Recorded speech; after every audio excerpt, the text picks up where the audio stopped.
this is the second webinar in a series of webinars we call the Future Shape of Business and how social responsibility will influence that.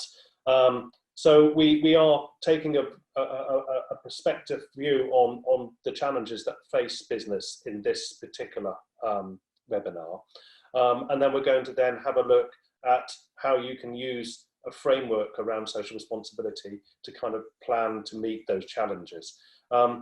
The presentation should be about 25 minutes, and Jennifer Clark is going to be co-presenting. She will be joining in on a couple of the slides, and then we'll have some questions. If there's any questions during the event, please chip in. But if you would like, we can have a Q&A session at the end. So what I'm going to do is I'm going to share my screen and get the first slide up, and then I'm just going to walk through. Now, there are 9 of these webinars, and they're hot off the press, so you'll have to excuse if I read some of what I'm going to talk about, because I haven't committed it all to memory yet. It's quite hard. So but bear with me, and I'll just share the screen now.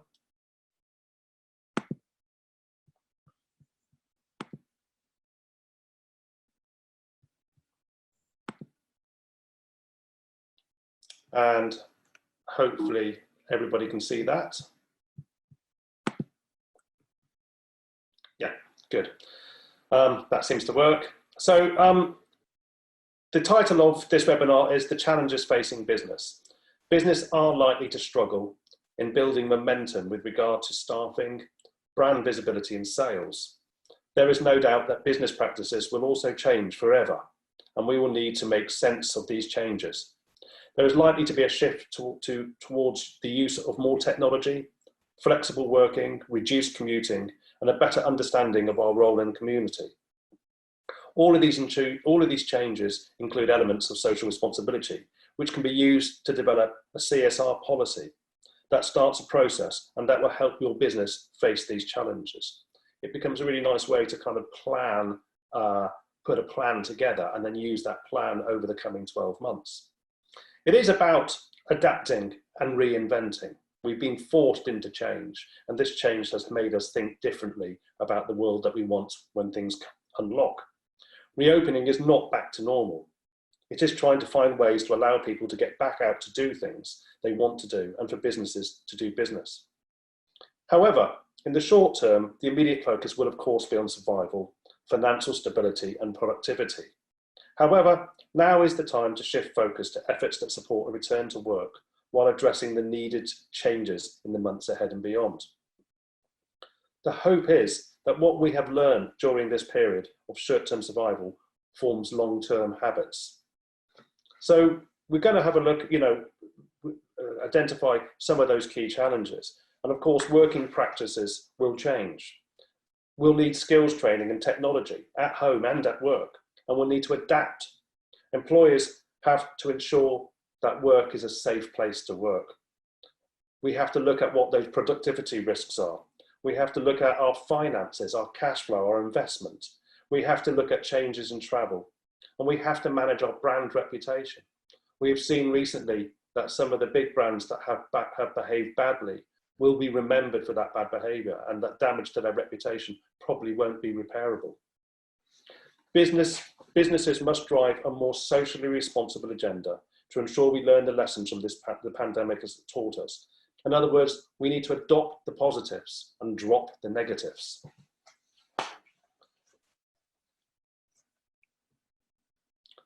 Jennifer, if you'd like to pick up on the second slide.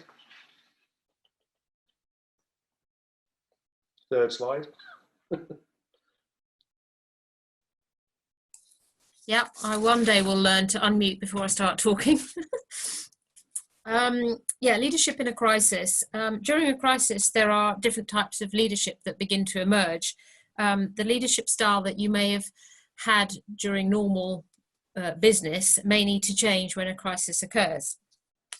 Some leaders freeze during a crisis. They close their eyes, they hope that the crisis will go away, and then afterwards they pick up the pieces and just try carry on as before. Some leaders crave tons of information. They want charts, surveys, facts in order to decide what needs to be done under the new crisis situation. Whilst information is good to base your decisions on, in a crisis situation, information is often sketchy. It can be inaccurate and forever changing. The information you need as a business may not even be available for the decisions that you need to make right now. Leaders that are good in a crisis often understand that they need to be brave. They need to make decisions for the company that are maybe more based on gut feel. They need to be confident to make quick decisions that they believe will help the business in the short term with the information that they currently have. Good leaders will also be able to accept that some mistakes will inevitably be made, but under the crisis conditions, that they are the best decisions that could be made with the information available at the time. A crisis situation can offer that burning platform that some leaders need in order to make those changes they knew were necessary, but there was no urgency to do so. Leadership should be in the interest of all stakeholders and support not just the financial well-being of an organisation, it should also address the social values of an organisation. This will deliver trust, advocacy and engagement. And an example of this to me locally, I've seen signs in shop windows that say, "Sorry, we're closed, but we put the safety of our staff before the profits of the business." And I think that really gives a good flavour of what that business is about. Businesses need to be socially responsible. It's the next slide, Richard. Businesses need to be socially responsible, not just now, but in the long term. And this will be expected of companies in the future. I think we, and especially HR, have already seen that the millennials and younger generation are really demanding this. Communications are key to good management and building a business at all times, but even more so during a crisis. Working harder now to build relationships and show what type of business you are, a business that cares, can deliver more trust and more loyalty, strengthening your existing relationships and building new ones. So internal communication with staff, with your staff. Ask them how they are, what they need and what they want. Be clear that changes will need to be made, and you will try your best to accommodate everyone's needs and wants, but ultimately you also need to do what is best for the business long term. Engagement with staff every step of the way will allow them to understand the bigger picture and to support your future direction for the business, to bring your staff along with you on the journey. This short-term action will reward greatly in the long term. External communication with customers and your supply chain. The success of your business really depends on this. Sincerity and care during a crisis for their situation on how you can both help them and need their services is crucial. An act of kindness or consideration here will build more trust and loyalty for the business after the crisis has subsided. Ask your customers and your supply chain how they are, how you can help them and what you need from them too. Be clear and keep communication open.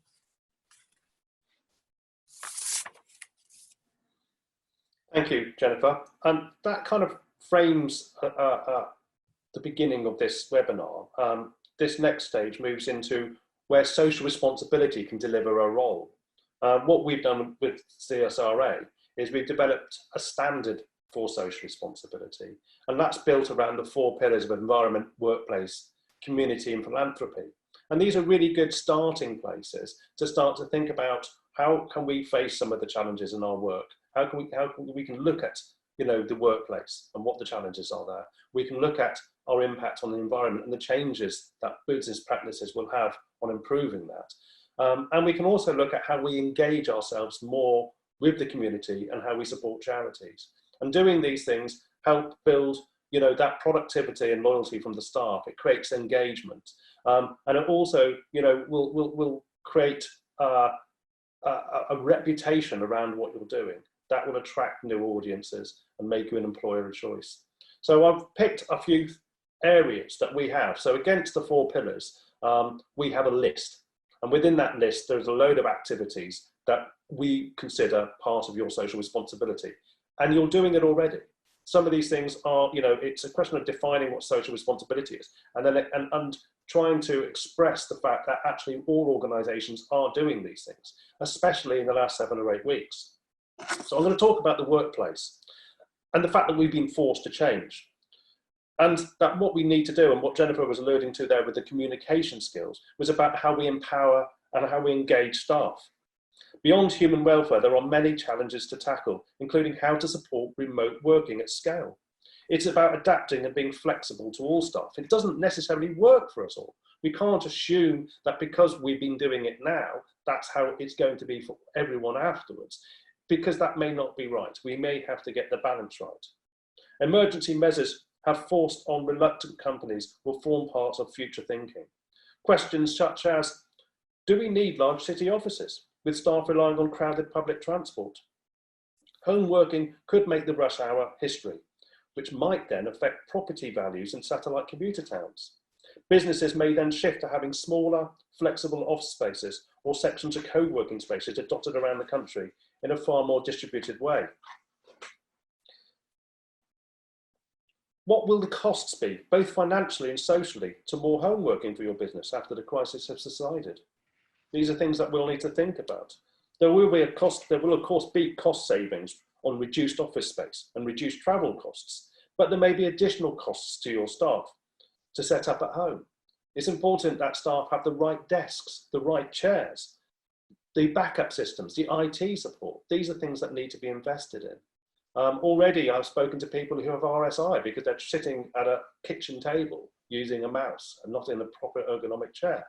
So there are thoughts that if you are going to create work-home opportunities, then you need to support your staff and give them what they need to make that work for them. But the thing is, are you able to work at home? We'll need to talk to our staff about that. Maybe they don't have space. Maybe their family's at home. That will cause too much noise or disruption. And some people have domestic abuse situations at home. So going to work is a good thing. It doesn't necessarily mean that everybody will want to work from home.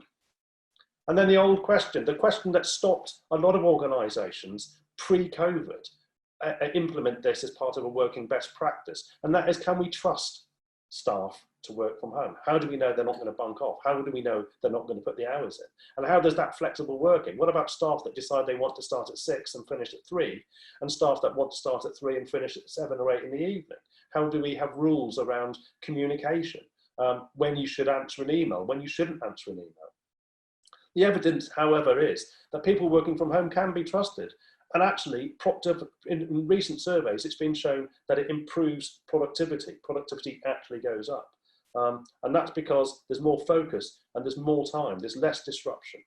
And actually, that creates, for some people, the perfect environment. There's no doubt, though, that staff will demand more from employers in terms of flexibility, facilities, and safety at work. A social responsibility policy on remote working may well help integrate this as a new business habit. And I am talking about businesses where home working is an option. I am fully aware that in manufacturing and retail, agriculture, that going to work has to be the way you go forward. And of course, in those situations, it's important that conversations with workforce around health and safety, social distancing, and managing mental health and wellbeing are included.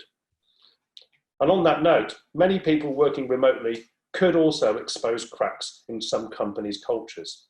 We do need social connectivity and interaction and investment in value and purpose to manage and improve mental health and well-being.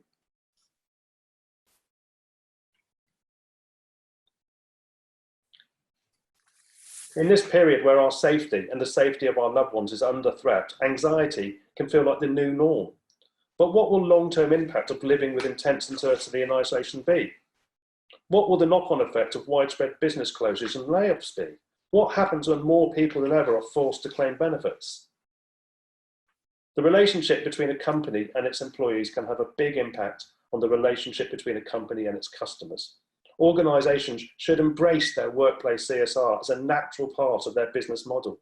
Existing and potential employee values are rapidly changing along with business models and the need to strive for sustainability. It's so easy to do by managing those expectations and working to embrace your staff and include them in decision making will go a long way to improving mental health and well-being. It gives value and purpose and means that they are part of the planning process. 87% of employees now expect their employer to support them in balancing their work, personal commitments. Providing the right sport is not a luxury, it is a necessity. If you cannot manage that mental health and well-being conversation with your staff, you will find that that the productivity will go down, and in fact people may leave and look for work elsewhere, or simply not, or struggle. There are some things that businesses can do, and we touch on this a little bit later, but some businesses are taking this step further, encouraging their people to take on skills-based placements which benefit both the employees and those they're helping. By giving employees the opportunity to give something back, employees have found a way to give their people purpose outside of their jobs. And it's certainly a worthwhile endeavour. 89% of volunteers reported increased job satisfaction, and 87% of volunteers reported greater pride in their community. After all, the common good is our good. We are not apart from society, we are apart from it. And I think something we ran earlier this year with regards to furloughed staff, it's very hard for your mental health and well-being to be told to go home on some money and do nothing. It's much easier to be told to do something because then we feel that we're contributing. We ran a campaign with an organisation called Investors in Community. It's still going and you can still access this, but it allows people who have been furloughed to create value and purpose out of their furloughed time. You can volunteer if you're furloughed, and volunteering has been proved to improve your mental health and well-being because you feel that you're doing something good and you feel that you're valued. So it's important to look at ways when we come out of this crisis, how we can continue to engage our staff and how we can give them opportunities that enriches the quality of their lives and improves their mental health and well-being.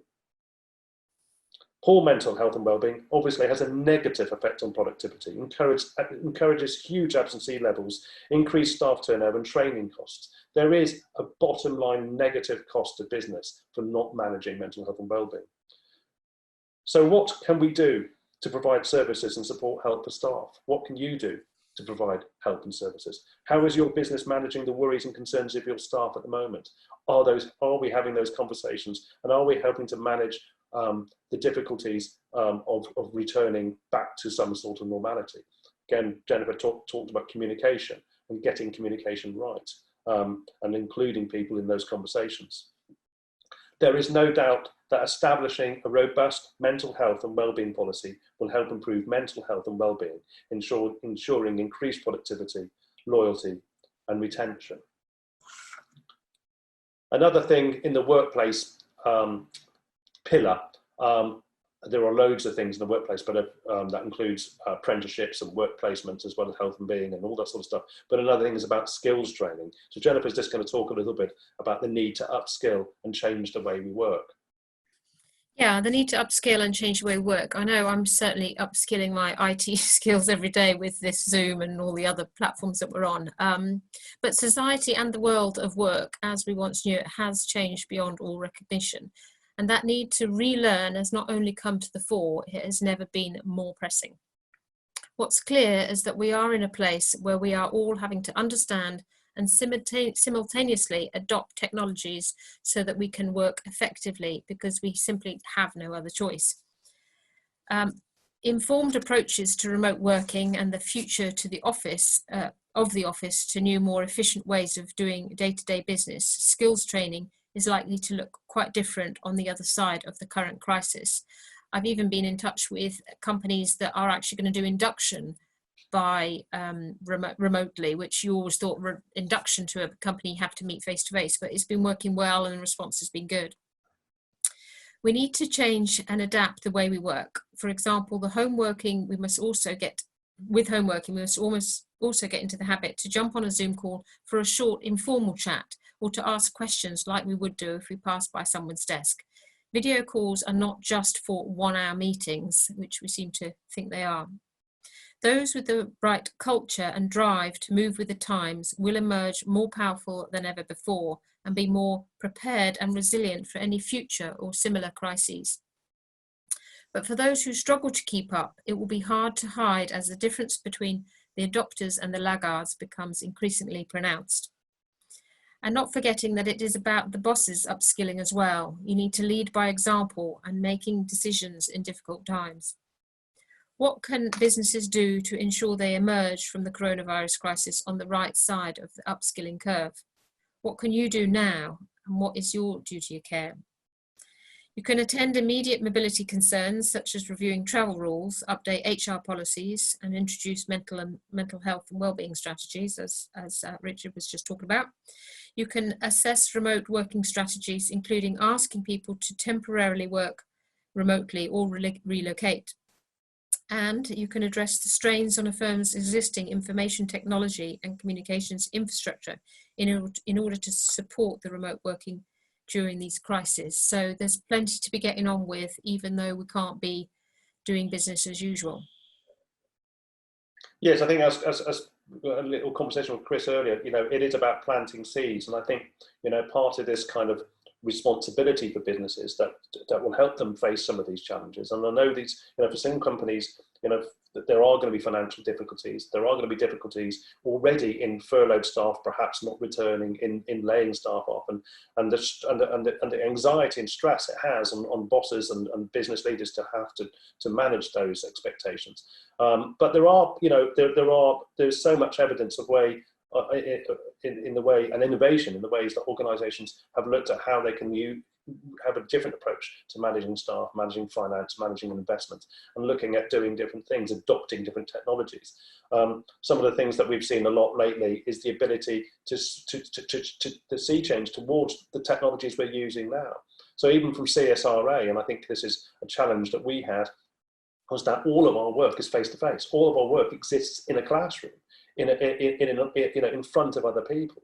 So everything we had planned for this year just was erased. What we've been forced to do is look at how we can continue our business online. So we've looked at podcasting and webinars, and we've been looking at training. And actually, it's forcing us to do something that's outside of our comfort zone, but is now going to become part of our comfort zone, and actually might expose us to a bigger audience than we would have had we continued to do these things face-to-face in a room with each other. Another pillar is environment. And the pillars do overlap. There are impacts on the way we work, on the productivity of our businesses, and the way we continue and engage with other organisations as well in the supply chain and customers. Environment, life after corona, and climate change. The pandemic has shown us how governments can act and when they need to, and how willingly people can respond.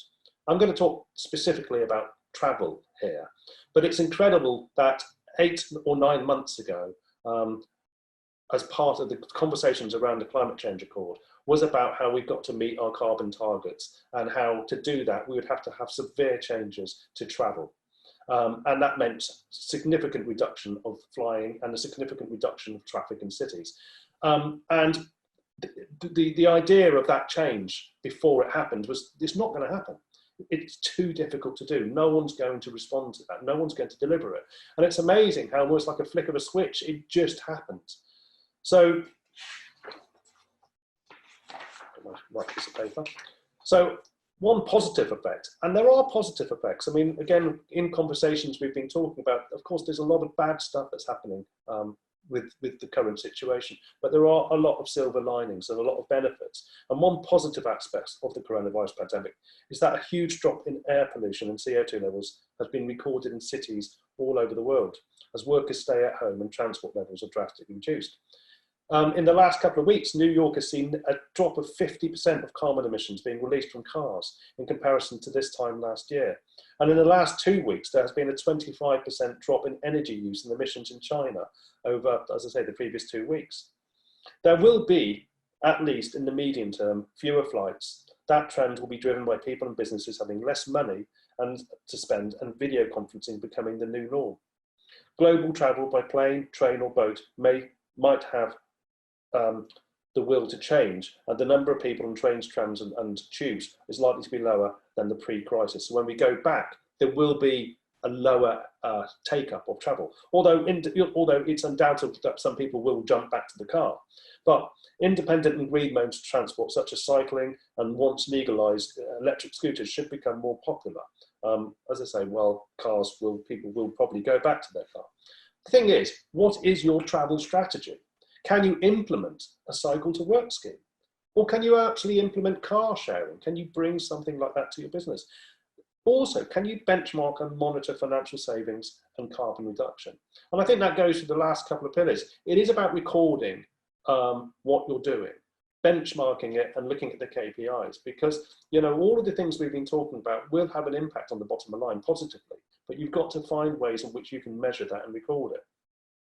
I just talked about the golden opportunities that can come from some of these changes. And in terms of travel, we work with the Green Organisation who run an international environmental awards. And of course, that means people travel all over the world to London, to the House of Commons in November to attend those awards. They're now going through the process of building their award scheme online. And what they're finding already, as some of the information has come back from award winners, that actually, the worry was the loss of revenue, because the revenue for an award scheme is usually through ticket sales, because you go to an event. But people don't enter awards exclusively just to put a black tie on and go to an event. They enter awards to win an award. So they have 12 months worth of marketing kudos, and they can talk about the award that they've won and the independent recognition. We're now finding, or they're now finding, that organisations that would normally have put 1 or 2 delegates on a plane and flown them to London are now able to put 10 or 20 delegates on a Zoom meeting and still receive their award virtually, and are still prepared to pay for a ticket price to be part of that Zoom presentation. So it's just a change of mindset, and and that again will mean we will see a massive reduction in the way we travel and the way we manage travel in the future. The pandemic, as I said, has shown us how easy that governments can act when they need to, but more importantly, how willingly we all changed. So we're on the other side of change. Change is a difficult thing to do, but now we're on the other side. It's how we make sense of that change. And the final pillars I mentioned before was community and philanthropy, or charity, and this has an impact on brand visibility and reputation. While it's undoubtedly a worrying time for everyone, it's not all bad news. Many individuals and companies have shown an amazing acts of kindness by going above and beyond in the effort to help with the ongoing pandemic. For example, and I'm going to give a couple of examples here. Multinational brewery and pub chain Brewdog has begun making hand sanitizers for at its distillery in Aberdeenshire to assist with the shortage. It announced via Twitter that these sanitizers will be delivered to the NHS hospitals as well as charities and shelters. Serious Tissues, a 100% recycled toilet paper brand, is donating 100% of its profits to the NHS. To add further to the goodwill, Change Please, the brains behind the brand, is already helping homeless people off the streets by training them as coffee baristas.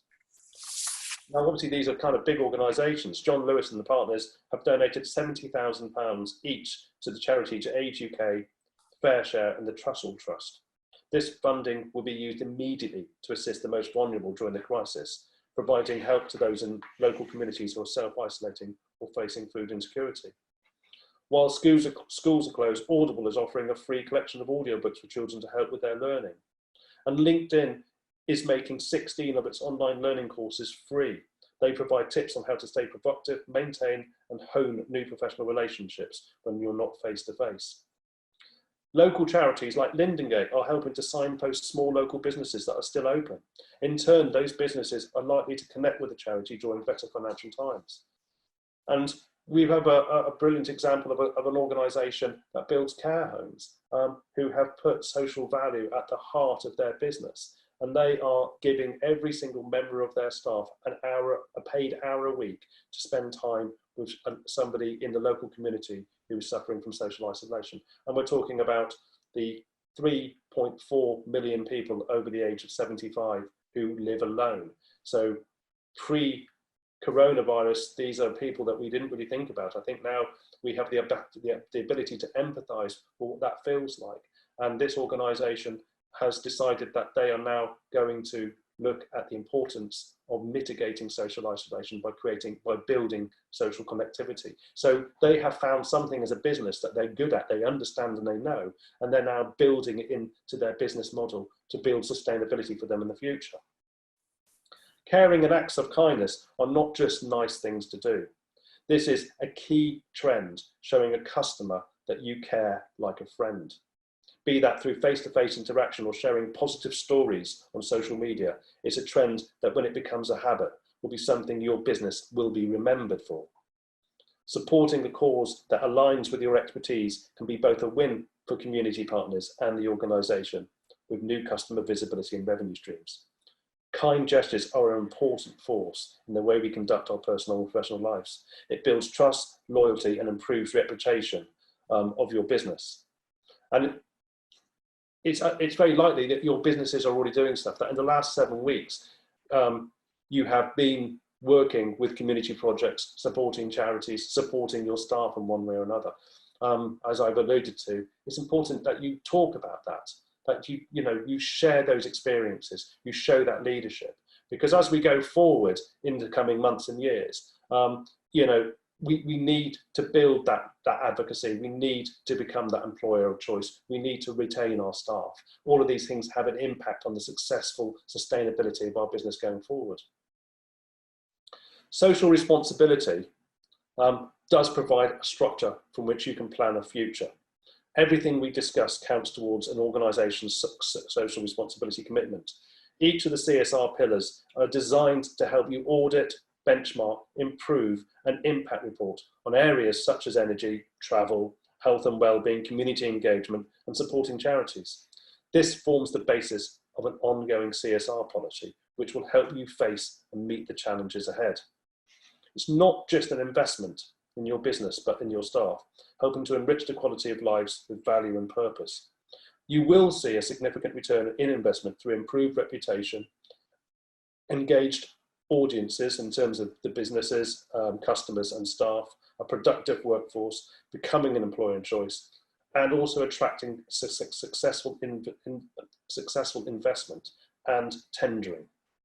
Social responsibility makes us feel good because the message is about something good. And I think that's something that we've sometimes missed, is that we're giving a name to things that we are already doing. We're giving structure. We can pull that together as a policy that helps us move forward. And that policy, that act of social responsibility ultimately makes us feel good because it's about doing something good and it delivers us good narrative and good storytelling. And as somebody said to me the other day, you need to do good story doing to do good storytelling. So, look at what you're doing, record it, report it, and tell everyone else about it. And it will make you a stronger business in the future. And of course, become accredited. We are an accreditation body for social responsibility to show the value of your social purpose and your commitment to a greater vision for future generations. Something that we produced for the Bucks Business First business conference, that seems, I mean, how many thousands of years ago was that? It feels like it was forever and ever. But when was that? The end of February, I think, something like that, I seem to remember. But we produced this publication, which is Start Your CSR Journey Here. It's a free document that we're happy to send to everybody. It allows you to look at those pillars, to write down in those pillars the areas that you need, where the challenges are and that you need to put a policy together for, and it helps you impact report. So if you're struggling and you're wondering how can I holistically look at the bigger picture, how can I pull these things together, then I think this starts you on the right journey.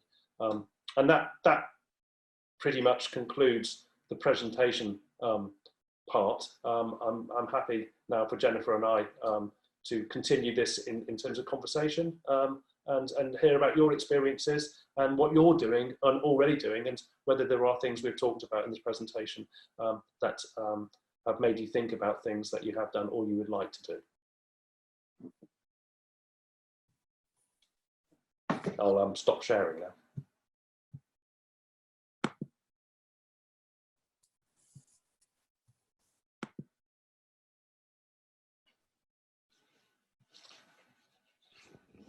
Does anyone have...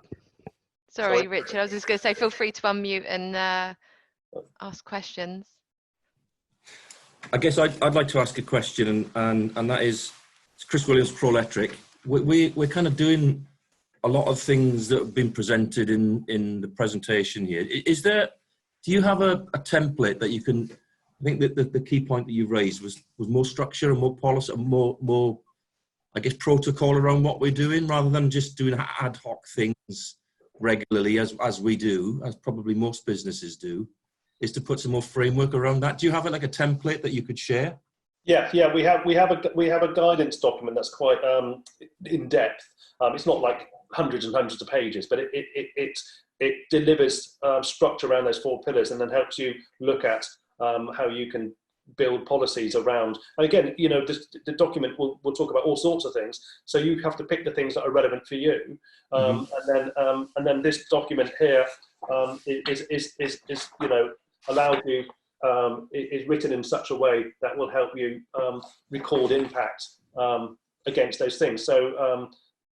So that you have some data about it. I mean, again, what you've just talked about is the kind of, everything we do is a bit ad hoc.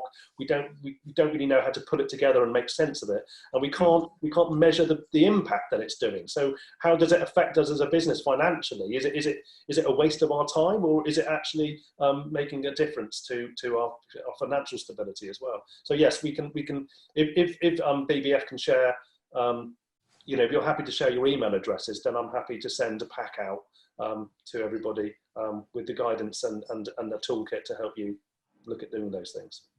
I think just to add to that, Chris, I've helped a few businesses go through the process, and I think it's fair to say at the beginning of the process they thought, well, do we really need to do it? We kind of do stuff anyway, and it's probably all right, but do we need to? And I think once they've been through the structure and they're prompted with all the questions, they realise, first of all, they realise all the good things they're already doing, and they didn't realise what you might think is just normal is actually really good practice compared to some of your competitors.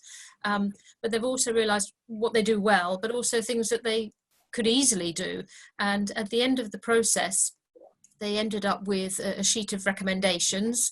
One company that I did recently, there was about 25 recommendations. Some are really easy to implement and don't cost anything. Some are going to have to take some time and maybe take 2-3 years and are going to cost some money. So there's some more thought needs to go into it. But it gave them a report at the end of how to improve, when and how much it might cost. For example, under the environment pillar, there's lots of suggestions, and one might be electric cars. You think, well, that's not for us at the moment. It's too much an investment. We're going to leave that. That's fine, but it prompts you to think about it. Like, well, actually, if we're working in London and we're paying congestion charge and it's this and it's that, maybe looking at the cost effectiveness, maybe we should invest in an electric car. And it sort of helps you to zoom in on each issue, discard some and elaborate on others. But I think that structure really helps to give you a framework, like you say, otherwise it can be ad hoc.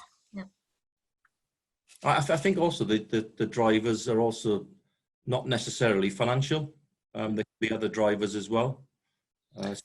Being pragmatic about it, to get a widespread uptake, then it needs not to be too financially prohibitive. But at the same time, you can do things that don't cost a lot, but you're doing them not for financial reasons. No, we talk about social value a lot, and those drivers, for example, if you look at generations, the Generation Z and to a degree the Millennial generation, you know, this is a bunch of individuals that are looking for, you know, more value and purpose in their working lives, and they're looking for value.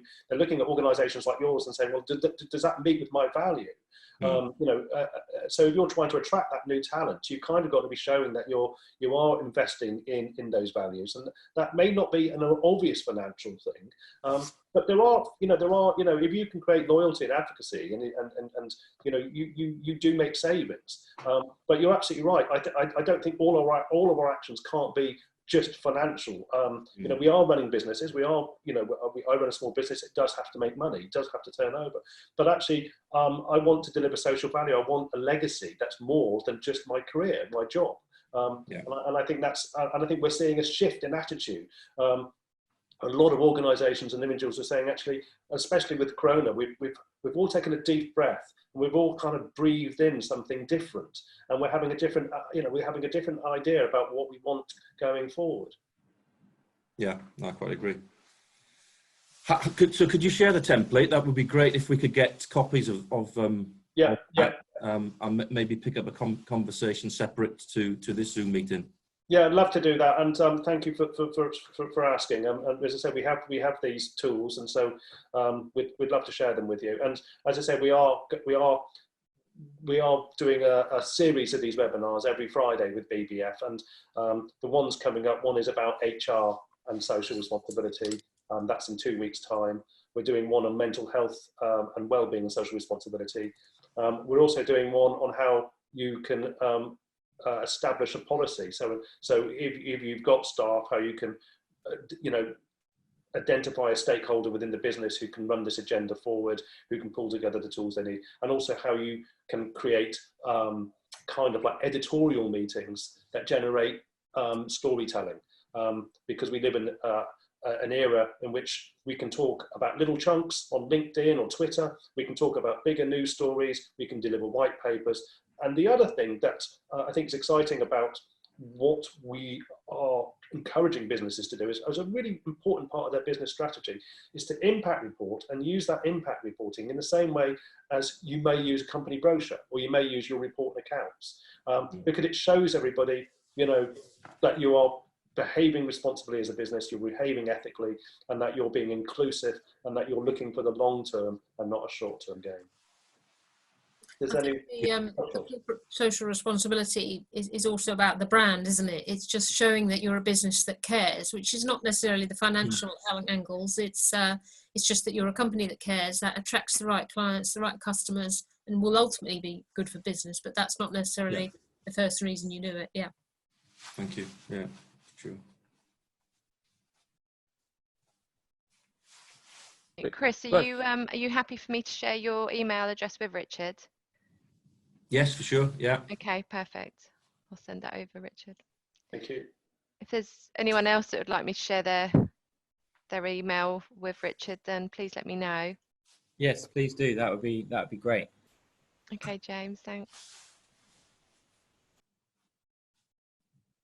I was just going to ask Richard, are you finding that actually at the moment, in the crisis that we're in, people are reverting back to actually trying to sort out the financial priorities first, and that potentially, what you're trying to do and the whole messaging, which I completely agree, is probably second agenda. I'm just wondering what we can do to really sort of promote that. You're right, and I did sort of refer to the fact that at the moment I think businesses, they're not necessarily thinking that social responsibility is high on their agenda, but actually social responsibility will help them sort out their financial problems. It's almost like business coaching. It gives a structure to the way you can plan for the successful growth and survival of your business. So at the moment, it is about repairing and recovering. And there are some businesses, it's funny because we've had an awful lot of contact and communication with people who said, wow, social value, this is the new big thing. We can see this being an important part of the way we go forward. But there are businesses out there whose lives have just changed, they've just had to get rid of all their staff, and it's heartbreaking. And they're dealing with that at the moment. And I think when that explosion has died down and they can make sense of what their next steps are, then in a few months' time, 6 months' time, a year's time, then perhaps they'll start to have those conversations. So for some companies, this isn't the right time because they are dealing with things that are immediate. But for other companies, what we're saying is this is about planning for success, planning for the future, and establishing a roadmap. So if you can start your CSR journey now and keep contributing to that every month, you start to build up some really valuable, useful data and information for your website to talk to your staff with, to to get that engagement and that retention. But as we've also seen, if you're tendering, you're expected to deliver on your social responsibility. That is a financial benefit. If you want investment from banks, other than the bounce back loans, the immediate loans we're getting at the moment, but again, they will ask about your social responsibility and sustainability. And if you want to attract customers, we've already seen we did a webinar last week around with the Silverstone technology cluster, and most of those businesses are within a supply chain, and those businesses are all being asked now to answer questions by the people who are using their services and products. Because if you're a car manufacturer, your customers are saying, we expect this level of social responsibility and sustainability from you. Can you ensure that people in your supply chain are delivering it? And if they're not, drop them and use someone else. So the supply chain is now thinking, right, we've now got to show that we're delivering on these things, and that we're resourcing ethically, and that that we can show that there's no slavery, or if we're buying from other countries, or that we're being gender inclusive, and all of these things.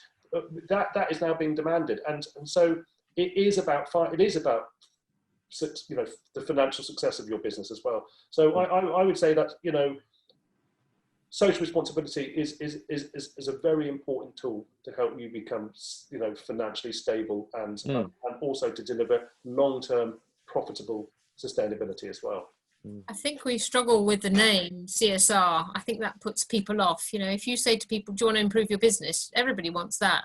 Do you want CSR? Oh, well, we can't afford that at the moment in the crisis. We've got other things to worry about. So I think, we've talked long and hard about the title CSR and what it should be called. But yeah, we don't do ourselves any favour on that. No. And the thing is, that is, so what we do is we start the conversation about how can we make you a better business? How can we make you an attractive employer? How can we do those things? And actually the answer is by delivering social responsibility. And I think people get that. It's just that we're having to kind of create some education around the language, and also the inclusivity, because corporate social responsibility doesn't work. So we've changed the meaning of the letter C, Chris, you know this.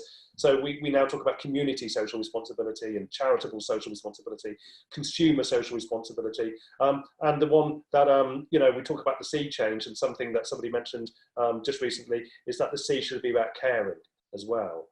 So, caring, social responsibility, and collective social responsibility. So that we want social responsibility to be inclusive. Everybody should be able to deliver this, and they should see it as not a nice to have, but a must have for the success. I'm just wondering whether there's an opportunity for you guys in terms of, really focusing on, the impact and the learning, the social responsibility impact of COVID, because it's actually forcing people to do things in a different way that has a social responsible impact. Mm-hmm. So the fact that people aren't getting in their cars, that's a good thing. Think about that moving forward. The fact that we're all on Zoom calls and using this communication, there is a positive impact. The fact that, what you said is, one of the things you said was about, people that are furloughed are out there volunteering. Huge social impact. Whether it's, you could focus on some of the things that are happening, and there's some great things that are happening as a way of sort of raising the visibility for when people are coming out of this. Yeah, you're absolutely right, and it is something we are thinking about. But again, it is about timing, and I think we're not. There's no rush for this, but we are writing and providing tools, and we're adapting as well. And as I say, we are hoping to deliver, online training that and look at that approach. So almost talking as if we're business coaches. This is kind of, people have often said that social responsibility is the new marketing. Giving is the new marketing. So we're talking about, marketing with purpose. We're talking about business with purpose. And so I think we're learning to change the way we talk about it, because we want to say, look, we recognise the problems that organisations have, not just in COVID, in the crisis, but had anyway, in terms of building that loyalty and advocacy and creating new customers. So we're kind of, we're kind of moving into that space, but then we want to back it up. And I think you're right, that the last 7 weeks have provided us with no end of phenomenal examples of people delivering social responsibility against those 4 pillars already. I think it's riding the wave of climate change as well. That's actually the last 12 months with what Greta's doing and everybody else around that. And then you've got COVID on top of it, and it's just fueling that desire to want to do something better. Yes, it is. Just throw that comment in there.